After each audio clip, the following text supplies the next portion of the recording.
സംസ്ഥാന സർക്കാരിനെതിരെ യൂത്ത് കോൺഗ്രസ് നടത്തിയ നാട്ടിക സിവിൽ സ്റ്റേഷൻ മാർച്ചിൽ സംഘർഷം. പോലീസ് പ്രവർത്തകർക്ക് നേരെ ജലപീരങ്കി പ്രയോഗിച്ചു.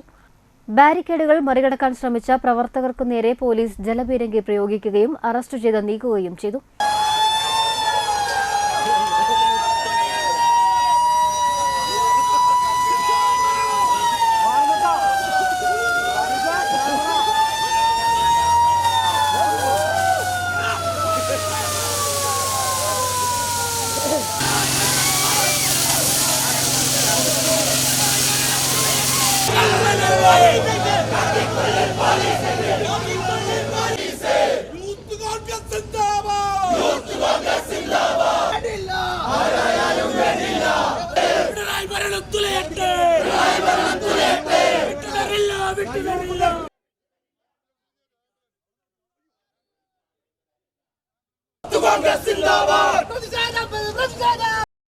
യൂത്ത് കോൺഗ്രസ് ജില്ലാ പ്രസിഡന്റ് ഹരീഷ് മോഹൻ മുഖ്യപ്രഭാഷണം നടത്തി.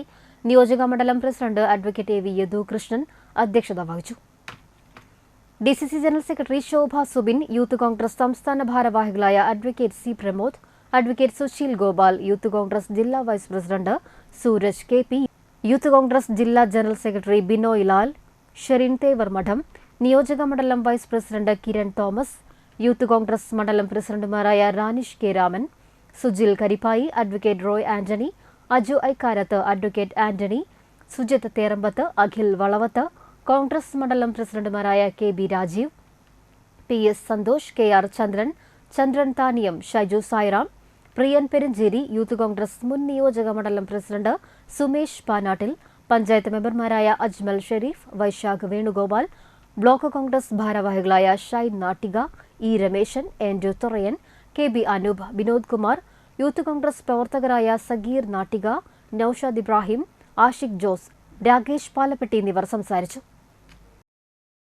സർക്കാരിന്റെ ഭാഗത്തുനിന്ന് പോലീസിന്റെയോ എക്സൈസ് പോലുള്ള സംവിധാനങ്ങളുടെയോ സഹകരണത്തിൽ മാത്രം ഒതുങ്ങി നിൽക്കുന്നതല്ല എന്ന് നമ്മളെല്ലാവരും മനസ്സിലാക്കണം. ഈ ലഹരിക്കെതിരെയും ലഹരി വിരുദ്ധ പ്രവർത്തനങ്ങൾക്കെയും യൂത്ത് കോൺഗ്രസിന്റെ എല്ലാ നിയോജക മണ്ഡലത്തിന്റെയും നേതൃത്വത്തിൽ വലിയൊരു പ്രക്ഷോഭം തന്നെ നടന്നുകൊണ്ടിരിക്കുകയാണ്.